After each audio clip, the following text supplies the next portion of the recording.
How you all doing out there? Thank you.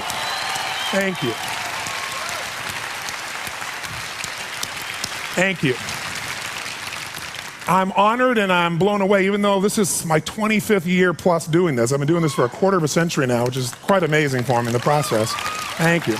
And I've had the privilege now of working with more than 3 million people live in events from more than 80 countries around the world. So at this stage, I got to tell you something. I could be an idiot and I would know that there are certain patterns that cause people to be fulfilled, to be happy, to fit, to be strong, to feel alive, to be vibrant, to have passion in their life, to do well financially, but even more importantly, emotionally, psychologically, spiritually, in their health and their relationships.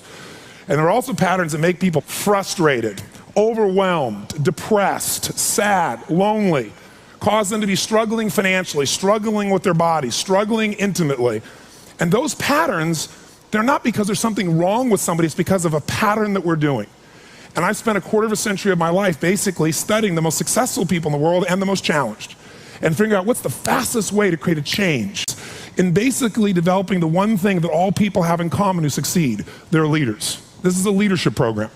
Because I don't care what style you are, I don't care if you're a mom, if you're a great mom, you lead your child, you're not led by your child, or a great dad. If you're a great business person, you're a great salesperson, you're a great negotiator, you're a great anything, you're a great human being. This has been my entire life's obsession.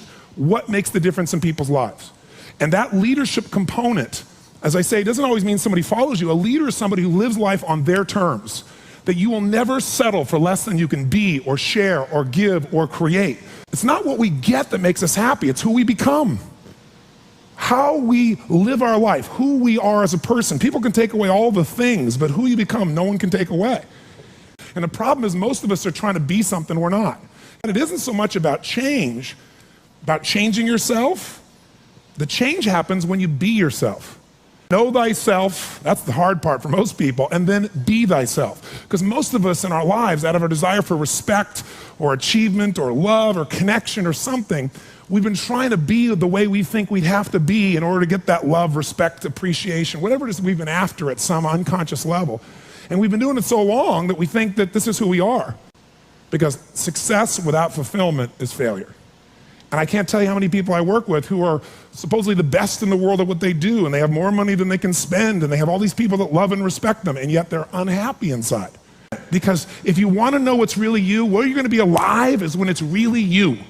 And you may even think you know who you are because you've been living a certain way, but I'll tell you how you'll know. You'll feel euphoric, you'll feel strong, you'll feel unlimited, you'll feel free. I have seen, out of 3 million people around this earth in 80 countries, I've seen just about anything you can see, and there are only so many patterns. And what you're going to find underneath all of this behavior is we have the same needs. There are 6 human needs we're going to review tonight. When you understand what those needs are and which ones you're focusing on, you start to understand why people do the crazy things they do, including you and I. And you begin to understand, hey, there might be a better way to meet my needs, and I don't have to get caught up in this game of stress and frustration and upset, or I could really help this person I care about, because I could see what's really going on. Part of what we want to accomplish here as leaders is we want to become practical psychologists. We want to understand what's really going on so we can help, so we can make a difference, so we can transform. So yes, of course you can do better in your business, because the more you understand about what people need and want, the greater you're going to be. The better manager, better leader, the better mom or dad, the better friend. And there's a better you that's available when you understand what's driving you. But most of us are running patterns over and over again. And we want to free that up. To free it up, we got to break the pattern. We got to do things that are different. So we're going to do something different. I'm not here because I believe in positive thinking. If you think that's what I believe, you don't know much about me. I'm not one of those people that believes you're supposed to go to your garden and chant, there's no weeds, there's no weeds, there's no weeds, there's no weeds. There's weeds right there. All right, that's what I believe. Here's what I believe. I believe that if you really want to be effective, you got to tell the truth.